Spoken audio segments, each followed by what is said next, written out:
وخلق منها زوجها وبث منهما رجالا كثيرا ونساء واتقوا الله الذي تساءلون به والأرحام إن الله كان عليكم رقيبا يا أيها الذين آمنوا اتقوا الله وقولوا قولا سديدا يصلح لكم أعمالكم ويغفر لكم ذنوبكم ومن يطع الله ورسوله فقد فاز فوزا عظيما أما بعد فقد قال الله تعالى في كلامه المجيد أعوذ بالله من الشيطان الرجيم وإذ قال لقمان لابنه وهو يعظه يا بني لا تشرك بالله إن الشرك لظلم عظيم وقال الله سبحانه وتعالى فلا تظلموا أنفسكم وقاتلوا المشركين كافة كما يقاتلونكم كافة واعلموا أن الله مع المتقين عن عبد الله بن عمر رضي الله تعالى عنه عن النبي صلى الله عليه وسلم قال الظلم ظلمات يوم القيامة رواه البخاري وعن ابن عباس رضي الله تعالى عنه أن النبي صلى الله عليه وسلم بعث معاذا إلى اليمن فقال اتقي دعوة المظلوم فإنها ليس بينها وبين الله حجاب رواه البخاري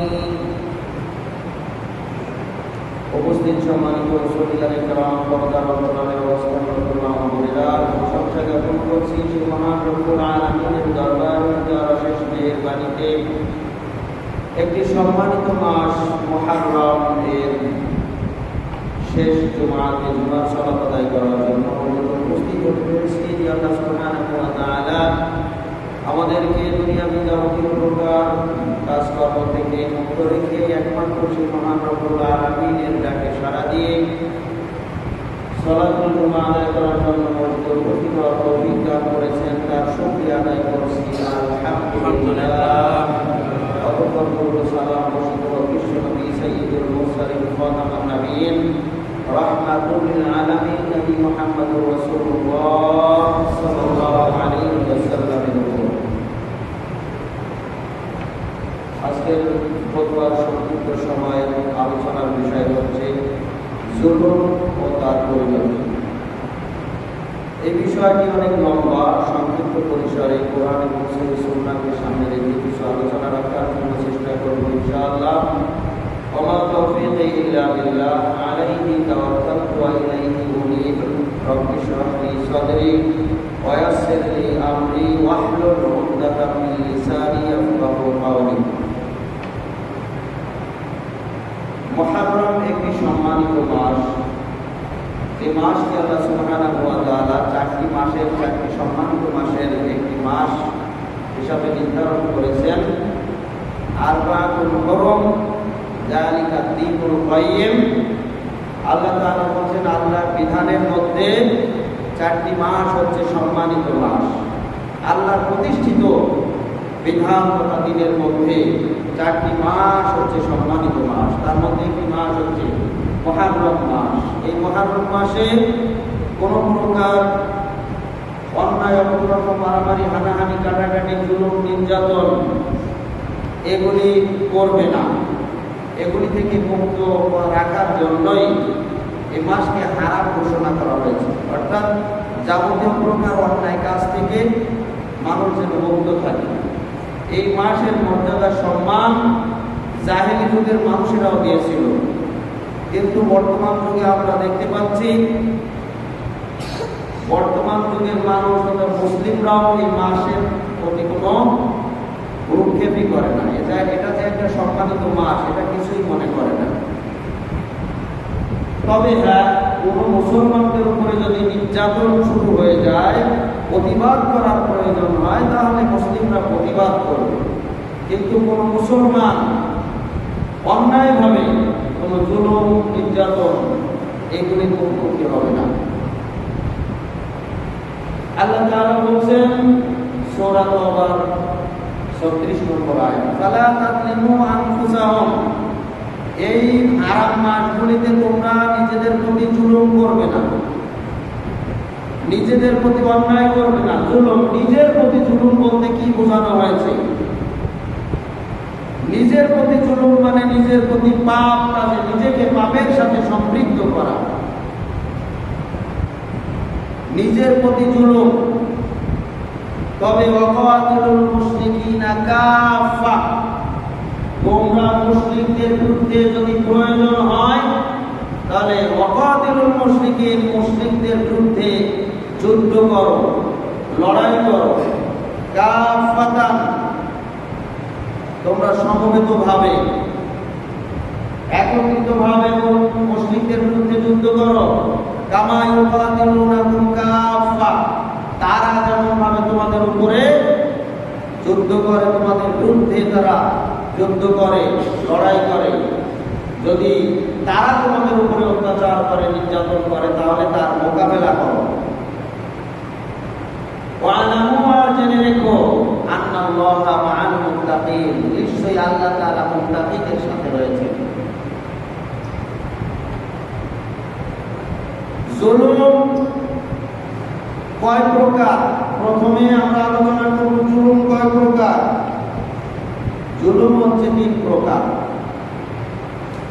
3 প্রকারের মধ্যে 2 প্রকার হচ্ছে ক্ষমাযোগ্য জুলুম, যে জুলুমের সাথে সম্পৃক্ত হয়ে মানুষ যদি তওবা করে ফিরে আসে তাহলে আল্লাহর কাছ থেকে ক্ষমা পাবে, এটা হচ্ছে আল্লাহর সাথে সম্পৃক্ত জুলুম। আর 3য় নম্বর হচ্ছে মানুষের সাথে সম্পৃক্ত জুলুম। মানুষের উপরে যদি জুলুম করে তাহলে এখানে মানুষের কাছ থেকে ক্ষমা চেয়ে নিতে হবে, এখানে আল্লাহ তাআলার কোনো হাত নাই। আল্লাহ তাআলা যদি ওই বান্দাকে ক্ষমা করেন তাহলে যার উপরে জুলুম করা হয়েছে তার প্রতি অবিচার করা হবে, জুলুম করা হবে। আল্লাহ তাআলা বলেন হাদিসে কুদসির মধ্যে,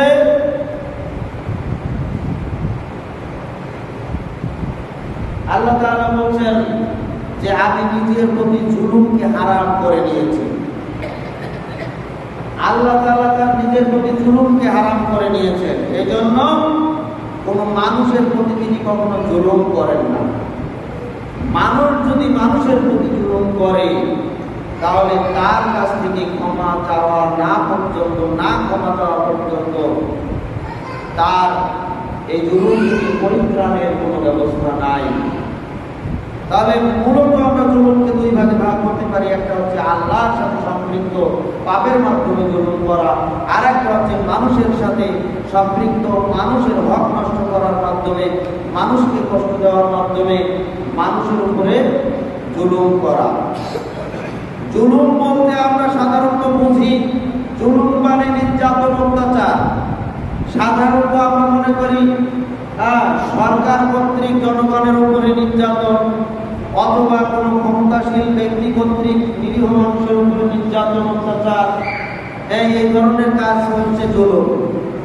যে না, তার আগেও জুলুম আছে, সেটা হচ্ছে আল্লাহর সাথে সম্পৃক্ত জুলুম। সেটা হচ্ছে পাপ কাজের মধ্যে নিজেকে জড়িয়ে ফেলার মাধ্যমে জুলুম করা। এটা আবার 2 ভাগে বিভক্ত।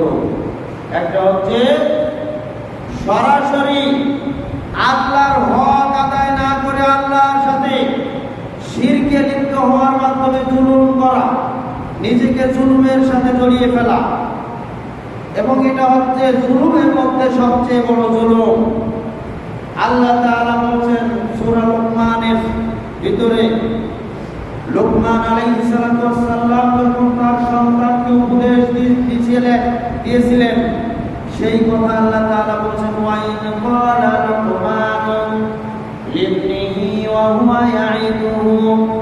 আর স্মরণ করো যখন লোকমান আলাইহিস সালাম তার সন্তানকে উপদেশ দিতে যেয়ে বললেন, ইয়া বুনাইয়া লা তুশরিক বিল্লাহ, হে আমার প্রিয় বৎস, লা তুশরিক বিল্লাহ, তুমি আল্লাহর সাথে কাউকে শরীক করো না। ইন্নাশ শিরকা লাযুলমুন আযীম, নিশ্চয় শিরিক হচ্ছে সবচেয়ে বড় জুলুম। সবচেয়ে বড় জুলুমের নাম হচ্ছে শিরিক। যারা শিরিক করবে তারাই হচ্ছে এই পৃথিবীর মধ্যে সবচেয়ে বড় জালেম। যারা জুলুম করে এরা হচ্ছে জালেম, আর যারা শিরিক করে এরা হচ্ছে সবচেয়ে বড় জালেম। তবে এই জালেম হচ্ছে নিজের প্রতি জুলুমকারী জালেম, নিজের প্রতি অবিচার করেছে, আল্লাহর প্রতি করেছে, নিজের প্রতি করেছে। এই বড় জুলুম থেকে যদি সে তওবা করে ফিরে আসে, তাহলে আল্লাহ তাআলা আশা করা যায় তার তওবা কবুল করবেন। কিন্তু মৃত্যুর আগ পর্যন্ত কোনো ব্যক্তি যদি শিরিক থেকে তওবা না করতে পারে, শিরিক করা অবস্থায় মৃত্যুবরণ করে, তাহলে আল্লাহ তাআলা বলেন, ইন্নাহু মান ইউশরিক বিল্লাহ, নিশ্চয়ই যে ব্যক্তি শিরিক করবে, ফাকাদ হারামাল্লাহু আলাইহিল জান্নাহ, আল্লাহ তাআলা তার জন্য জান্নাত হারাম করেছেন। ওয়া মাওয়াহুন নার, তার ঠিকানা হচ্ছে জাহান্নাম। ওয়া মা লিয-যালিমিনা মিন আনসার, আর এই ধরনের জালেম ব্যক্তির জন্য কিয়ামতের ময়দানে কোনো সাহায্যকারী থাকবে না। এরা হচ্ছে সবচেয়ে বড় জালেম। এই জালেমের জন্য কোনো সাহায্য করা হবে না, কোনো সাহায্যকারী থাকবে না। আল্লাহ তাআলা আরো বলছেন, ইন্নাল্লাহা লা ইয়াগফিরু আন ইউশরাকা বিহি, নিশ্চয়ই আল্লাহ তাআলা ক্ষমা করবেন না যে ব্যক্তি শিরিক করবে তাকে। ওয়া ইয়াগফিরু মা দুনা যালিকা লিমান ইয়াশা, শিরিক ছাড়া অন্য যত পাপ রয়েছে আল্লাহ তাআলা ইচ্ছা করলে ক্ষমা করে দিতে পারেন। যদি কোনো ব্যক্তি তওবা না করেও মারা যায় শিরিকবিহীন অবস্থায়, তাহলে শিরিক না করার কারণে আল্লাহ তাআলা অন্য গুনাহ তাকে মাফ করে দিতে পারেন। সুবহানাল্লাহ। ওয়া ইয়াগফিরু মা দুনা যালিকা লিমান ইয়াশা, তবে হ্যাঁ, বান্দার সাথে সম্পৃক্ত পাপ আল্লাহ তাআলার হাত নাই ক্ষমা করা। তাহলে এক নাম্বার হচ্ছে সবচেয়ে বড় জুলুম হচ্ছে শিরিক করা।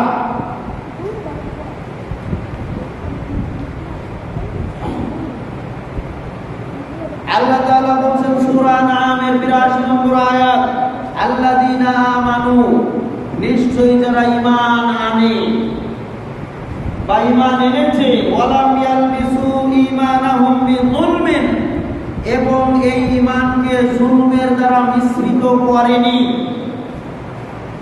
অথবা যারা ঈমান আনে এবং তাদের ঈমানকে জুলুমের সাথে মিশ্রিত করে না, উলাইকা লাহুমুল আমনু, তাদের জন্যই আল্লাহর পক্ষ থেকে নিরাপত্তার ব্যবস্থা। সুবহানাল্লাহ।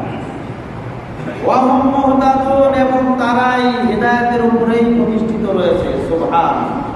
তাহলে ঈমান আনার পরে এই ঈমানকে যদি শিরকের সাথে সম্পৃক্ত করে ফেলা হয়, তাহলে তারা হবে জালেম। আর ঈমানকে যদি জুলুমের সাথে, শিরকের সাথে সম্পৃক্ত না করা হয়, তাহলে তারা হবে সত্যিকার ঈমানদার। তারা আল্লাহর নিরাপত্তায় থাকবে এবং তারা হিদায়াতের উপরে প্রতিষ্ঠিত থাকবে। সুবহানাল্লাহ। তবে অধিকাংশ মানুষ আল্লাহর প্রতি ঈমান আনা সত্ত্বেও মুশরিক হয়ে যায়। সূরা ইউসুফের ১০৬ নম্বর আয়াত, আল্লাহ তাআলা বলেন, ওয়া মা ইউমিনু আকতারুহুম বিল্লাহি ইল্লা ওয়া হুম মুশরিকুন, অধিকাংশ মানুষ আল্লাহর প্রতি ঈমান আনে, আল্লাহর প্রতি বিশ্বাস স্থাপন করে, কিন্তু আল্লাহর প্রতি ঈমান আনার পাশাপাশি তারা শিরকও করে ফেলে। নাউযুবিল্লাহ। শিরিক করার কারণে তারা মুশরিক হয়ে যায়, অর্থাৎ তারা নিজেদের প্রতি জুলুম করে ফেলে। মুসা আলাইহিস সালাতু ওয়াস সালামের কওমের লোকেরা শিরিক করে ফেলেছিল, যে কথা আল্লাহ তাআলা বলছেন ওয়াইদ ক্বালা মূসা লিকওমিহি, আর স্মরণ করো মুসা আলাইহিস সালাম যখন তার কওমের লোকদেরকে বললেন, তার সম্প্রদায়কে বললেন, সূরা বাকারার 54 নম্বর আয়াত, ইয়া কওমি, হে আমার সম্প্রদায়, ইন্নাকুম যালামতুম আনফুসাকুম, নিশ্চয়ই তোমরা তোমাদের নিজেদের প্রতি জুলুম করে ফেলেছো, তোমরা নিজেদের প্রতি অত্যাচার করেছো, তোমরা তো জালেম। বিত্তিফাদিকুমুল ইজলা, আর তোমরা যে জুলুম, যে কারণে নিজেদের প্রতি জুলুম করেছো, সেই অপরাধটার নাম হচ্ছে তোমরা গরুর গোবংশের পূজায় লিপ্ত হয়েছো, গরুর বাছুরের পূজায় লিপ্ত হয়েছো। আল্লাহর ইবাদতের পরিবর্তে একটা গোবংশের ইবাদতে লিপ্ত হয়েছো। এই গোবংশের ইবাদতের কারণে তোমরা শিরকে লিপ্ত হওয়ার মাধ্যমে নিজেদের প্রতি তোমরা জুলুম করেছো। প্রত্যেক ব্যক্তি শিরিকের মাধ্যমে, শিরিক করার মাধ্যমে তারা জালেম হয়। 2 নম্বর হচ্ছে নিজেকে পাপের সাথে সম্পৃক্ত করার মাধ্যমে জালেম হয়, নিজের প্রতি জুলুম করে। আল্লাহ তাআলা বলছেন,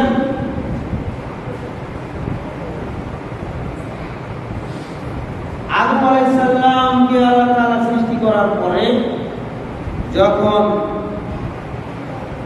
একটা নিষিদ্ধ ফলকে নিষেধ করা হয়েছিল, তখন বলা হয়েছিল ওয়ালা তাকরাবা হাদিহিশ শাজারাতা ফাতাকুনা মিনাল যালিমিন, এই গাছের নিকটবর্তীও হয়ো না।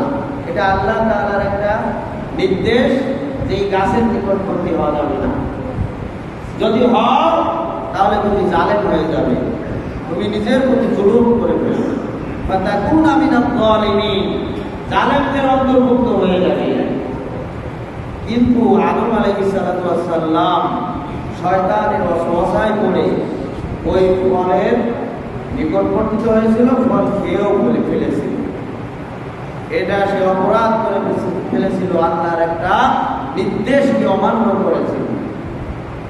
অমান্য করার পরে যখন বুঝতে পারলো আমি জুলুম করে, আমি অন্যায় করে ফেলেছি, পাপ করে ফেলেছি, আমার স্ত্রীও পাপ করেছে, তখন উভয় আল্লাহর কাছে দোয়া করে বলতে লাগলেন, ক্বালা রব্বানা যালামনা আনফুসানা ওয়া ইল্লাম তাগফির লানা ওয়া তারহামনা লানাকুনান্না মিনাল খাসিরিন।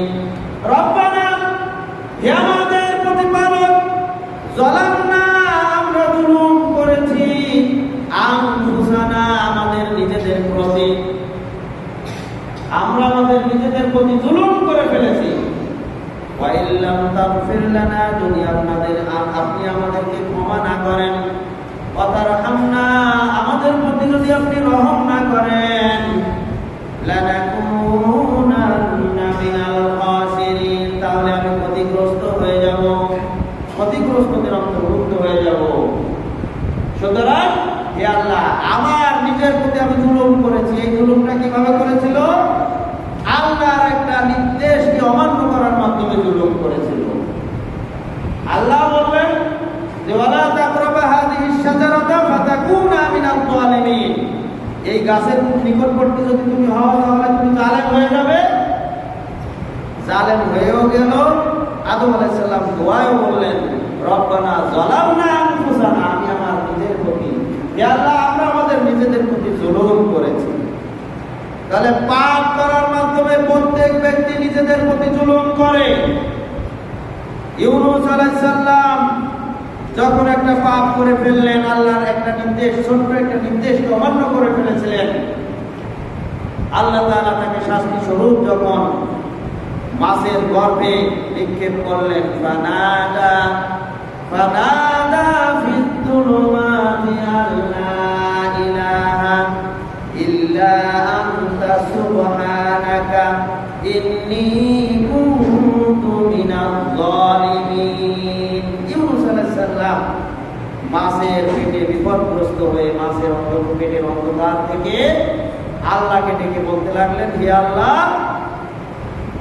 লা ইলাহা ইল্লা আনতা, তুমি ছাড়া সত্য কোনো ইলাহ নাই, সুবহানাকা, আমি তোমার পবিত্রতা ঘোষণা করছি, তোমার মহত্ব ঘোষণা করছি, তোমার বড়ত্ব ঘোষণা করছি। ইন্নী কুনতু মিনাজ জালিমিন, আমি তো জালিমদের অন্তর্ভুক্ত হয়ে গেছি, অর্থাৎ আমি কি পাপ করে ফেলেছি, আমি জালিমদের অন্তর্ভুক্ত, অর্থাৎ আমি নিজের প্রতি জুলুম করে ফেলেছি। তাহলে পাপ কাজ করা এটা হচ্ছে একটা জুলুম।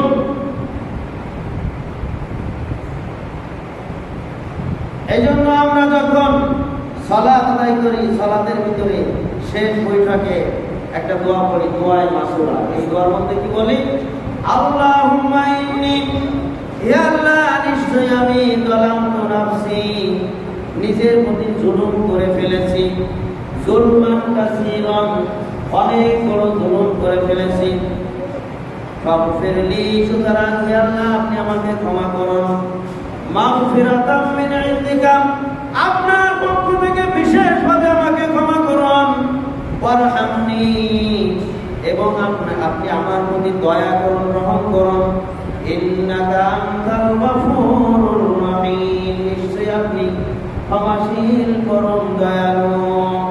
ইন্নী যালামতু নাফসি, নিশ্চয় আমি নিজের প্রতি জুলুম করেছি, জুলমান কাসীরান, অনেক বড় জুলুম করেছি। তাহলে মানুষ যখন পাপ করে ফেলে তখন মূলত সে নিজের প্রতি জুলুম করে। এই নিজের প্রতি জুলুম অথবা তার চাইতে বড় জুলুম হচ্ছে আল্লাহর হক আদায় না করে আল্লাহর ইবাদতে অন্যকে শরীক করা, অথবা আল্লাহর ক্ষমতার সাথে অন্যকে সম্পৃক্ত করার মাধ্যমে, অথবা আল্লাহর যে গুণাগুণ বৈশিষ্ট্য আছে তার মধ্যে অন্যের ক্ষমতাকে সম্পৃক্ত করার মাধ্যমে যারা শিরিক করে, এই শিরিক করার মাধ্যমে সে সবচেয়ে বড় জুলুম করে, নিজের প্রতি জুলুম। তারপরে যে কোনো ধরনের পাপ, এই পাপের মধ্যে প্রথম স্তর হচ্ছে কাবিরা গুনাহ করে। এই কাবিরা গুনাহের মাধ্যমে নিজের প্রতি জুলুম করে, এরপরে অন্যান্য পাপের মাধ্যমে নিজের প্রতি জুলুম করে। এগুলি হচ্ছে জুলুম। এই সকল জুলুম থেকে মুক্ত হওয়ার মাধ্যম আছে যদি কোনো ব্যক্তি তওবা করে আল্লাহর পথে ফিরে আসে, তাহলে আল্লাহ তাআলা তাকে ক্ষমা করে দিবেন। সুবহান আল্লাহ তাআলা বলেন সূরা আলে ইমরান 133 নম্বর আয়াত, 134 নম্বর আয়াত, ওয়াইদা ওয়াল্লাযীনা ইযা ফাআলু ফাহিশাতান আও যালামু আনফুসাহুম, ইমানদারদের একটা বৈশিষ্ট্য হচ্ছে যখন তারা কোনো পাপ কাজ করে ফেলে, কোনো অশ্লীল কাজ করে ফেলে, অথবা নিজের প্রতি জুলুম করে ফেলে, অর্থাৎ যে কোনো ধরনের পাপ কাজ করে ফেলে, যাকারুল্লাহ, সাথে সাথে তারা আল্লাহকে স্মরণ করে, আল্লাহর জিকির করে, আল্লাহর বিষয়টা অন্তরে নিয়ে আসে, পরকালকে তারা অন্তরে নিয়ে আসে, আল্লাহর ভয় তাদের অন্তরে নিয়ে আসে। যাকারুল্লাহ, আল্লাহকে স্মরণ করে, ফাস্তাগফারু লিযুনুবিহিম, এবং তাদের পাপের কারণে আল্লাহর নিকটে তওবা করে। সুবহান, আল্লাহর নিকটে তওবা করার কারণে আল্লাহ তাআলা তাদের গুনাহ খাতা মাফ করে দেন। সুবহান। তাহলে যারা পাপ কাজ করে এরা মূলত যখনই বুঝতে পারে, ইমানদারদের বৈশিষ্ট্য হচ্ছে যখনই তারা এই পাপ কাজ করতে পেরেছে, বুঝতে পারে, সাথে সাথে তওবা করে আল্লাহর প্রতি ফিরে আসলে আল্লাহ তাআলা তাদেরকে এই গুনাহ মুক্ত করেন, তাদের গুনাহ মাফ করে দেন। সুবহান। আল্লাহ তাআলা বলেন ওয়ামান আযলামু মিম্মান যুকিরা বিআয়াতি রাব্বিহি, ওই ব্যক্তির চাইতে অধিক জালেম আর কে হতে পারে, বড় জালেম আর কে হতে পারে? মিম্মান যুকিরা বিআয়াতি রাব্বিহি, যার নিকটে তার রবের বিধানকে স্মরণ করে দেওয়া হয়, বিধান উল্লেখ করা হয়, অথচ সে তার থেকে এড়িয়ে চলে। আল্লাহর বিধান তার সামনে পেশ করা হয়, অথচ সে সেটাকে না মেনে সেটাকে এড়িয়ে যায়। এবং তার সামনে যেটাকে পেশ করে এটাকে সে ভুলে যায়, অর্থাৎ এর থেকে মুখ ফিরিয়ে নেওয়ার কারণে আল্লাহ কি নির্দেশ তাকে করলো এটা সে কোনো পাত্তাই দেয় না, সে এর থেকে ভুলে যায়। এর চাইতে বড় জালিম আর কে হতে পারে? এ হচ্ছে সবচেয়ে বড় জালিম। এরপরে আল্লাহ তাআলা আরো বলছেন, যারা নিজেদেরকে পাপের সাথে সম্পৃক্ত করে এরা তো জালেম। এর চাইতে বড় জালেম হচ্ছে যে মানুষদেরকে ভালো কাজে বাধা প্রদান করে, এরা হচ্ছে সবচেয়ে বড় জালেম। একটা হচ্ছে নিজের প্রতি জুলুম করার মাধ্যমে জালেম হয়, আর একটা হচ্ছে আর একজন ব্যক্তি ভালো কাজ করে তাকে বাধা প্রদান করে। ওয়ামান আযলামু মিম্মান মানা মাসাজিদাল্লাহি আই ইউযকারা ইসমুহু, ওই ব্যক্তির চাইতে উত্তম, ওই ব্যক্তির চাইতে অধিক জালেম আর কে হতে পারে? বড় জালেম আর কে হতে পারে? যেই ব্যক্তি মানুষদেরকে মসজিদে আল্লাহর জিকির থেকে, আল্লাহর স্মরণ থেকে বাধা প্রদান করে। মিম্মান মানা মাসাজিদাল্লাহ, আল্লাহর মসজিদ সমূহে আল্লাহর বান্দারা আল্লাহকে স্মরণ করে, আল্লাহর নির্দেশ, আল্লাহর হুকুম পালন করার জন্য মসজিদে আসে, কিন্তু যারা এর থেকে বাধা প্রদান করে এরা হচ্ছে সবচেয়ে বড় জালেম, অধিক জালেম। ওয়ামান আযলামু মিম্মান ইফতারা আলাল্লাহিল কাযিবা, আল্লাহ তাআলা কোরআনের বিভিন্ন জায়গায় বলছেন ওর চাইতে, ওই ব্যক্তির চাইতে অধিক বড় জালেম আর কে হতে পারে? যে ব্যক্তি আল্লাহর উপরে মিথ্যা আরোপ করে। অর্থাৎ আল্লাহ তাআলা যে বিধান নাযিল করেছেন এই বিধানকে মিথ্যা প্রতিপন্ন করে, এই বিধানকে মিথ্যা প্রতিপন্ন করার মাধ্যমে তারা মূলত আল্লাহকেই মিথ্যা আরোপ করে, এরা হচ্ছে বড় জালিম। এই সকল জালিমদের উপরে আল্লাহ তাআলা বলছেন, আলা লানাতুল্লাহি আলাল যালিমিন, জেনে রেখো এই সকল জালিমদের উপরে আল্লাহর পক্ষ থেকে অভিশাপ, এদের উপরে আল্লাহর লানত, এদেরকে আল্লাহ তাআলা লানত করেছেন। এই জালিমদের উপরে আল্লাহর লানত, এরা হচ্ছে জুলুমকারী। আল্লাযীনা ইয়াসুদ্দুনা আন সাবিলিল্লাহ, যারা আল্লাহর রাস্তায় মানুষদেরকে আসার জন্য, আল্লাহর পথে আসতে যারা চায় তাদেরকে বাধা প্রদান করে। ওয়ায়াবগুনাহা ইওয়াজা, এবং তারা নিজেদের প্রতি বক্রতা অবলম্বন করে, তাদের অন্তরটাই হচ্ছে বাঁকা অন্তর। নিজেরাও যেমন দিন মানতে চায় না, দিন বুঝতে চায় না, যারা ইমানদার, যারা দ্বীনের পথে আসতে চায় তাদেরকে বিভিন্ন ভাবে বাধা প্রদান করে। এই শ্রেণীর জালেমদের উপরে আল্লাহ তাআলা লানত, অভিশাপ, নাউযুবিল্লাহ। ওয়া হুম বিল আখিরাতি হুম কাফিরুন, আর এরাই হচ্ছে পরকালের প্রতি অবিশ্বাসী, এরাই হচ্ছে কাফের। সূরা হুদের 18-19 নম্বর আয়াত।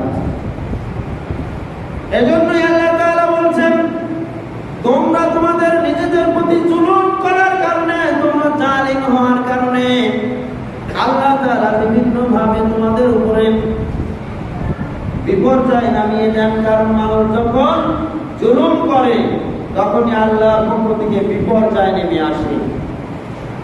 আমরা আজকে মনে করছি যে সরকার আমাদের উপরে কোনো নির্যাতন করছে, সরকার অন্যায় করছে, কিন্তু আমাদের তার আগে প্রত্যেকের নিজের দিকে তাকাতে হবে, নিজের কথা চিন্তা করতে হবে।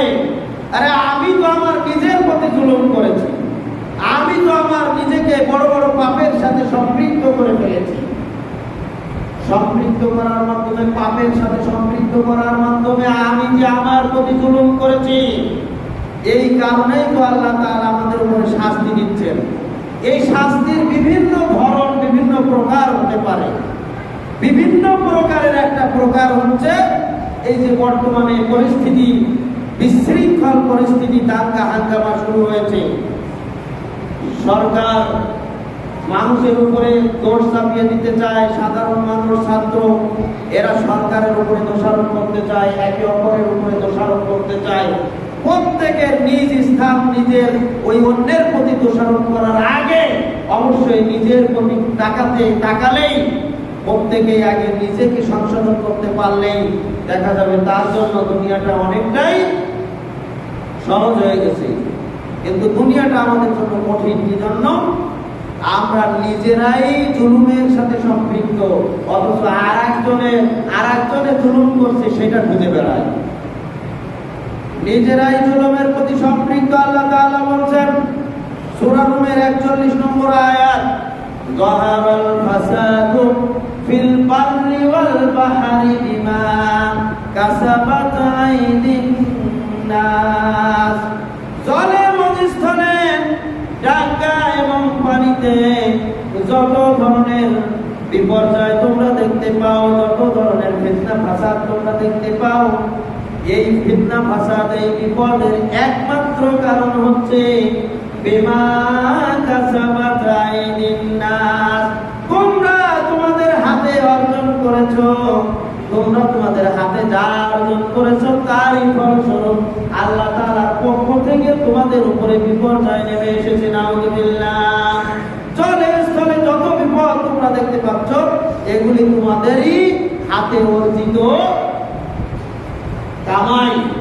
তোমরা কামাই করেছো, তার ফল দিচ্ছে আল্লাহ তাআলা। কেন তোমরা আর একজনের প্রতি দোষারোপ করো? নিজেদেরকে আগে সংশোধন করো। নিজের প্রতি জুলুম করেছো সেদিকে খেয়াল নাই, তুমি আর একজন জালেমের জুলুমকে খুঁজে বেড়াচ্ছ। তবে ও জালেম ব্যক্তি অন্যায় ভাবে কারো উপরে যদি জুলুম করে তাহলে তার প্রতিহত করা যাবে। প্রতিহত করার কথাই আল্লাহ তাআলা বলছেন সূরা তাওবার 36 নম্বর আয়াত সহ বিভিন্ন জায়গায়। অন্যায় করলে তার প্রতিবাদ করতে হবে। আর মুসলিমদের, ইমানদারদের বৈশিষ্ট্য হচ্ছে অন্যায়ের প্রতিবাদ করা। এই অন্যায়ের প্রতিবাদ শুধু রাষ্ট্রীয়ভাবে প্রতিবাদ না, আপনার সামাজিক প্রতিরোধ আগে গড়ে তোলেন। আপনার সমাজে যে অন্যায়গুলি রয়েছে সেগুলি আগে প্রতিহত করেন, তারপরে ধাপে ধাপে আস্তে আস্তে অগ্রসর হন। সামাজিক প্রতিরোধ আগে পারিবারিক প্রতিরোধ করে তোলেন। আপনার পরিবারের যে অন্যায়গুলি রয়েছে, যে পাপগুলি রয়েছে, আল্লাহ তাআলা বলেন ইয়া আইয়ুহাল্লাযীনা আমানু কু আনফুসাকুম ওয়া আহলিকুম নারা। হে ঈমানদারগণ, তোমরা নিজেদেরকে এবং তোমার পরিবারের লোকদেরকে জাহান্নামের আগুন থেকে রক্ষা করো। এটা প্রত্যেক ঈমানদারের দায়িত্ব। ঈমানদারের দায়িত্ব নিজেকে জাহান্নামের আগুন থেকে রক্ষা করা, তারপরে স্টেপ হচ্ছে পরিবারের লোকদেরকে জাহান্নামের আগুন থেকে বাঁচানো। এটাই হচ্ছে সবচাইতে বড় প্রতিরোধ। আমি নিজের প্রতি যদি জুলুম করি, আমার পরিবারের লোকজন যদি জুলুমের পথে, পাপের পথে থাকে, তাহলে আমি নিজেকেও পাপ থেকে মুক্ত থাকবো, পরিবারের লোকদেরকেও পাপ থেকে মুক্ত রাখবো। এর জন্য প্রতিরোধ গড়ে তুলবো, তারপরে সামাজিকভাবে প্রতিরোধ গড়ে তুলবো, তারপরে আস্তে আস্তে ধাপে ধাপে অগ্রসর হবো আমার ক্ষমতা অনুযায়ী। এভাবেই সামনে অগ্রসর হতে হবে। কিন্তু নিজেই জুলুমের শিকার, নিজেই নিজেকে জুলুম করেছি, জুলুম করে আমি তো বিপদ ডেকে এনেছি, অন্যের উপরে দোষারোপ করে লাভ রাখি।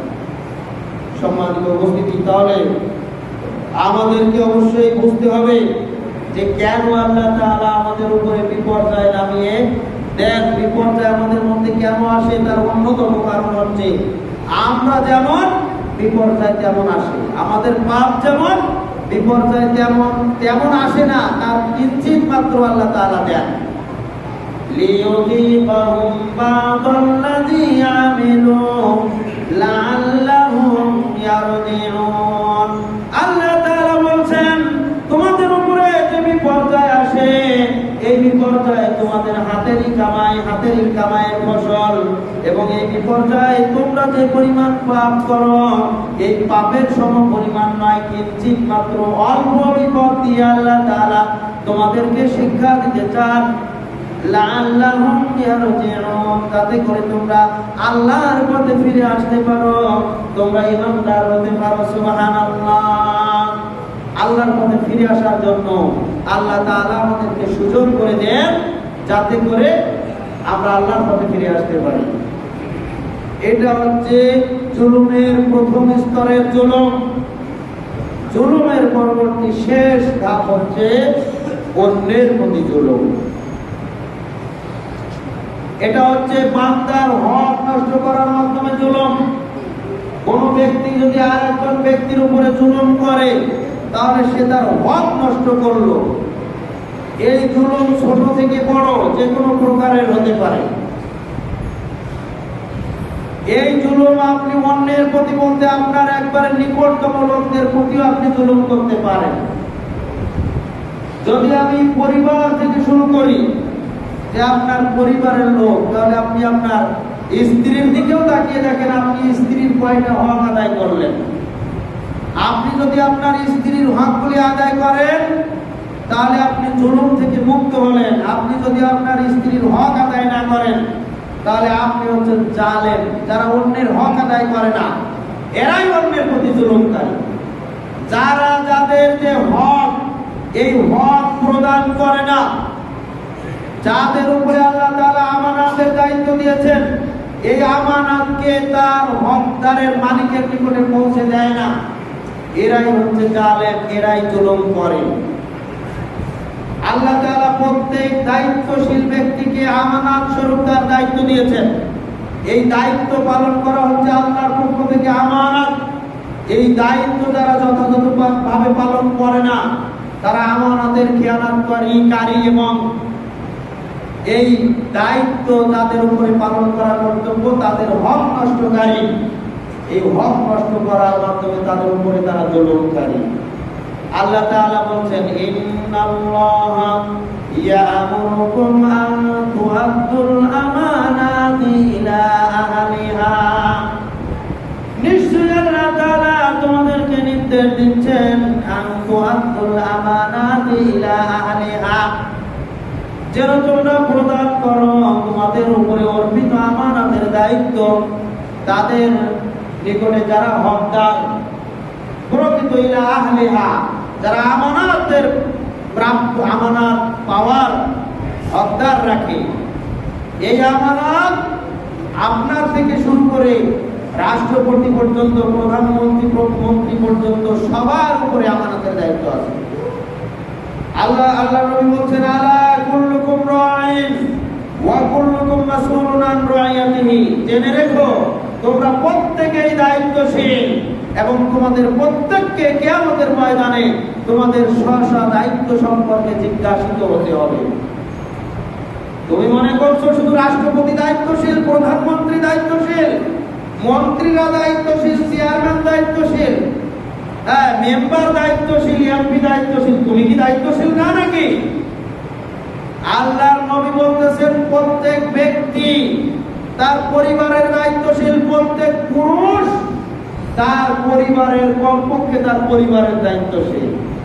তাকে তার পরিবার সম্পর্কে জিজ্ঞাসা করা হবে। প্রত্যেক পরিবারের একজন নারী সে তার স্বামীর গৃহের এবং স্বামীর সন্তানের দায়িত্বশীল।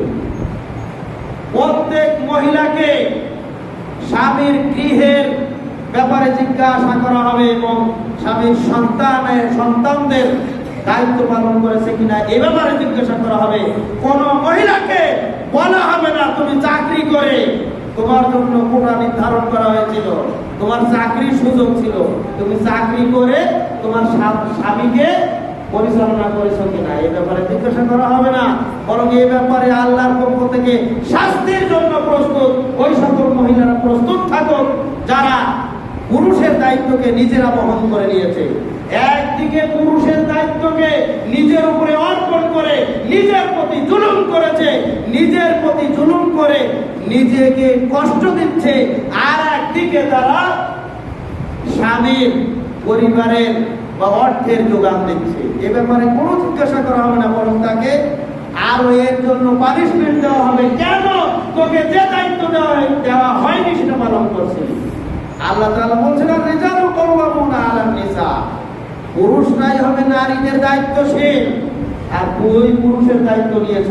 রাসূল সাল্লাল্লাহু আলাইহি ওয়াসাল্লাম বলছেন যে যেই সকল নারীরা পুরুষের বেশ ধারণ করে এবং যেই সকল পুরুষেরা নারীর বেশ ধারণ করে, এদের উপরে আল্লাহর লানত, আল্লাহর অভিশাপ।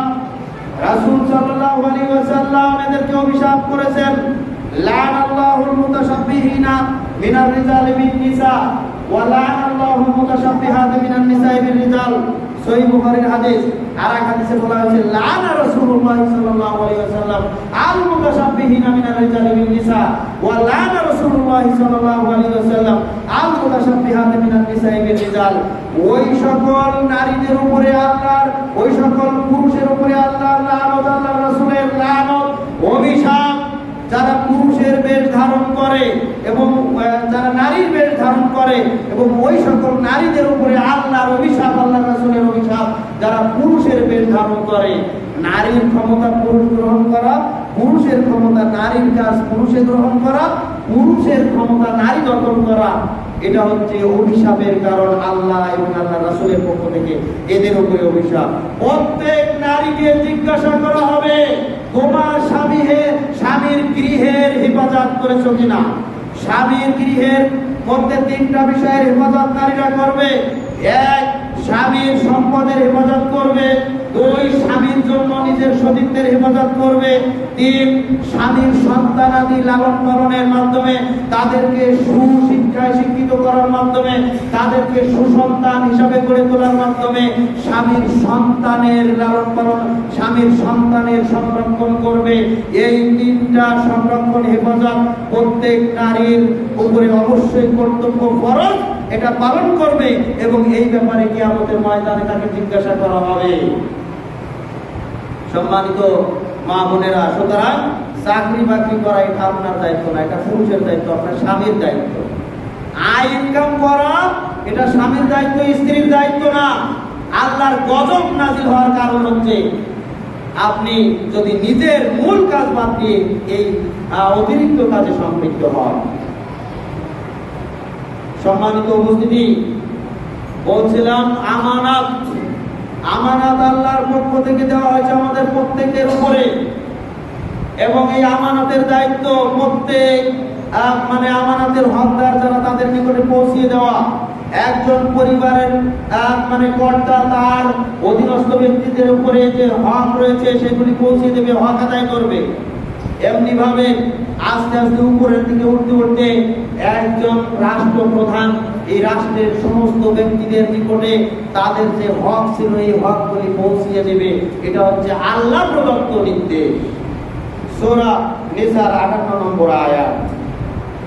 আল্লাহ তাআলা বলেন ওয়াইদা হাকামতুম বাইনান নাসি আন তাহকুমু বিল আদলি, যখন তুমি মানুষের মধ্যে বিচার ফয়সালা করবে, মীমাংসা করবে, তখন তুমি ন্যায়সঙ্গতভাবে ন্যায় বিচার করবে, ন্যায়ভাবে তাদের মধ্যে ফয়সালা করবে।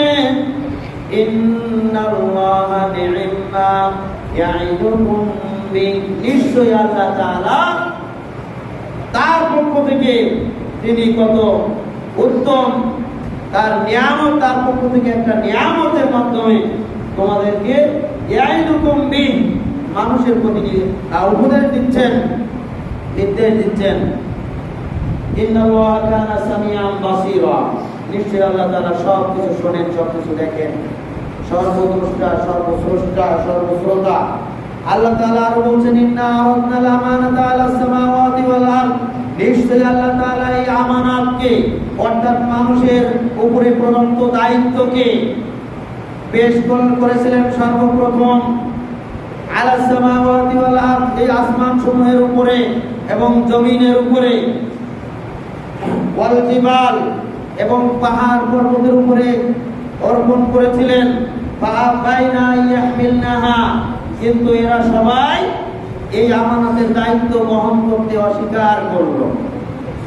ওয়াশফাকনা মিনহা, এবং তারা ভীত সন্ত্রস্ত হয়ে গেল এই আমানতের দায়িত্ব যদি তাদের উপরে দেওয়া হয় তারা দায়িত্ব পালন করতে পারবে কিনা।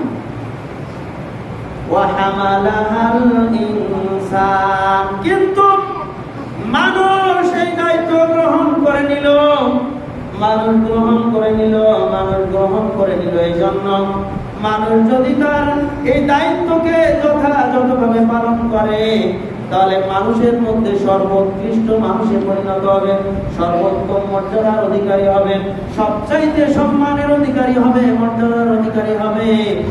আবার আল্লাহ তাআলা বলছেন মানুষ যদি তার এই আমানতের দায়িত্বের খিয়ানাত করে, মানুষ যদি তার এই দায়িত্বকে অবহেলা করে, দায়িত্বকে যথাযথভাবে পালন না করে, তার উপরে অর্পিত এই আমানতকে সঠিকভাবে মানুষের নিকটে পৌঁছে না দেয়, তাহলে মানুষ হবে জালিম, মানুষ হবে জাহেল। ইন্নাহু কানা যালুমান জাহুলা। এজন্যই আল্লাহ তাআলা বলছেন মানুষ বড় জালেম, মানুষ বড় জাহেল। মানুষ জালেম হবে তখন যখন এই আমানতের দায়িত্বের খেয়ানত করবে, মানুষ জাহেল হবে যখন তার এই আমানতের দায়িত্বকে পরিপূর্ণভাবে জানবে না, তার উপরে কি দায়িত্ব রয়েছে এটা খবরই রাখে না, এরা হচ্ছে জাহেল। আর যারা দায়িত্ব সম্পর্কে সচেতন কিন্তু দায়িত্ব পালন করে না, এরা হচ্ছে জালেম। নাউযুবিল্লাহ। সম্মানিত উপস্থিতি, বিচার ফয়সালার ক্ষেত্রে সঠিকভাবে বিচার করা এটা হচ্ছে আমানতের হেফাজত করা। সঠিকভাবে বিচার করার জন্য আল্লাহ তাআলা বলছেন যে ওয়াকাতাবনা আলাইহিম ফিহা, আমি বিচারকদের উপরে নির্ধারণ করে দিয়েছি বিচারের সিস্টেম। ইন্নান নাফসা বিন নাফসি, আর বিচার ফয়সালা করবে যখন কোন ব্যক্তি অন্যায় করবে অন্যায় অনুযায়ী বিচার করবে। যেমন কোন ব্যক্তি যদি কোন ব্যক্তির কান কেটে নেয় তাহলে তারও কান কেটে নিতে হবে। ইন্নান নাফসা বিন নাফসি, কোন ব্যক্তি যদি কোন ব্যক্তির হত্যা করে তাহলে তাকে হত্যা করতে হবে। ওয়াল আইনা বিল আইনে, চক্ষু নষ্ট করে ফেললে তার চক্ষুকেও নষ্ট করে ফেলতে হবে। ওয়াল আনফা বিল আনফি, কান নষ্ট করে ফেললে তার কানকেও নষ্ট করে ফেলতে হবে। নাক নষ্ট করলে তার নাককে নষ্ট করতে হবে। ওয়াল উযুনা বিল উযুনি, কান নষ্ট করলে তার কানকে নষ্ট করতে হবে। ওয়াস সিন্না বিস সিন্নি, দাঁত নষ্ট করলে তার দাঁতকে নষ্ট করতে হবে। অর্থাৎ যে পরিমাণ মানুষকে আঘাত করবে সেই পরিমাণ তাকে আঘাত করার মাধ্যমে তার মধ্যে ফয়সালা করতে হবে। ওয়াল জুরহা কিসাস, এভাবেই মানুষের আঘাত অনুযায়ী কিসাস হবে। এটা হচ্ছে কিসাসের বিধান। আল্লাহ তাআলা বলেন কুতিবা আলাইকুমুল কিসাস, হে বিচারক মণ্ডলী তোমাদের উপরে কিসাসের বিধানকে ফরজ করা হয়েছে, এটা আল্লাহ প্রদত্ত বিধান। তোমরা যখন ফয়সালা করবে ন্যায় সঙ্গতভাবে বিচার করবে, যেই পরিমাণ অন্যায় করবে তাকে সেই পরিমাণ শাস্তি দিবে। ফামান তাসাদ্দাকা বিহি ফাহুয়া কাফারাতুল লাহু, এরপরে যার প্রতি জুলুম করা হয়েছে, যাকে ক্ষতি করা হয়েছে, যাকে হত্যা করা হয়েছে, যাকে জখম করা হয়েছে, যার উপরে অত্যাচার করা হয়েছে, সে যদি নিজের থেকে ক্ষমা করে দেয় তাহলে এটা তার জন্য কাফারাতুল লাহু, একটা বিরাট প্রতিদানের একটা মাধ্যম হবে। সুবহান, তার গুনাহের কাফারা হবে বা প্রতিদান পাওয়ার একটা মাধ্যম হবে যদি সে মাফ করে দেয়। সুবহান। কিন্তু মাফটা হতে হবে যার প্রতি জুলুম করা হয়েছে তার পক্ষ থেকে। একজনের পক্ষ থেকে আপনি মাফ করার কোনো অধিকার তো রাখেন না, স্বয়ং আল্লাহ তাআলাও অধিকার রাখে না। কারণ যার প্রতি জুলুম করা হয়েছে সে যদি মাফ করে তাহলে মাফ হবে। সম্মানিত উপস্থিতি, এরপরে আল্লাহ তাআলা ভয়ঙ্কর একটা কথা বলছেন, ওয়া মাল্লাম ইয়াহকুম বিমা আনজালাল্লাহ, আল্লাহ প্রদত্ত যে বিধান বিচারকদের উপরে ন্যস্ত করা হয়েছে, বিচারকদের উপরে দায়িত্ব দেওয়া হয়েছে, এই বিচারকরা যদি খেয়ানত করে, এই বিচারকরা যদি সঠিক বিচার না করে, আল্লাহ প্রদত্ত নাজিলকৃত বিধান অনুযায়ী যদি বিচার না করে, ফাউলাইকা হুমুজ যালিমুন, তারা এরাই হবে জালেম, এরাই হচ্ছে জালেম, এরাই হচ্ছে মানুষের উপরে জুলুমকারী। কেন তারা বিচারকের পদে বসে সঠিকভাবে বিচার করলো না? সূরা মাইদার 45 নম্বর আয়াত। সম্মানিত উপস্থিতি, এভাবেই বিচার ফয়সালার দায়িত্ব যারা, তাদেরকে সঠিকভাবে বিচার করতে হবে। একদিকে ন্যায় বিচারক যারা হবে, সঠিকভাবে বিচার যারা করবে, সঠিকভাবে ফয়সালা যারা করবে, তারা যেমন আল্লাহর পক্ষ থেকে মহা প্রতিদানের আশাদারী, তারা আল্লাহর আরশের নিচে কিয়ামতের মাঠে ছায়া পাবে, তারা আল্লাহর পক্ষ থেকে বিশেষ নূরের অধিকারী হবে, বিশেষ জায়গায় স্থান পাবে। তাদের জন্য অনেক পুরস্কারের ঘোষণা আল্লাহ তাআলা, আল্লাহ রাসূল দিয়েছেন। অপরদিকে যারা অন্যায়ভাবে বিচার করবে, আল্লাহ তাআলা এদেরকে জালিম বলেছেন। নাউযুবিল্লাহ। সুতরাং একজন ব্যক্তি তার দায়িত্ব অনুপাতে তার দায়িত্ব পালন করার মাধ্যমে মানুষের হক আদায় করবে। দায়িত্ব পালনে যদি ব্যর্থ হয়, চেষ্টার পরেও ব্যর্থ হয়, তাহলে আল্লাহ তাআলা তাকে ক্ষমা করে দিতে পারে। কিন্তু দায়িত্বই পালন করলো না, অথবা অন্যায়ভাবে মানুষের উপরে দায়িত্বকে ব্যবহার করলো, দায়িত্ব সঠিকভাবে পালন করলো না, তাহলে এরা হবে জালিম। যাই হোক, পরবর্তী আলোচনা পরের জমাতে করার চেষ্টা করবো। অনেক আলোচনা রয়েছে। আল্লাহ সুবহানাহু ওয়া তাআলা আমাদেরকে এই জুলুম থেকে হেফাজত করুন। আমরা নিজেরাও যেন মানুষের প্রতি জুলুম না করি, নিজেদের প্রতি জুলুম না করি, বরং যারা আমাদের প্রতি যদি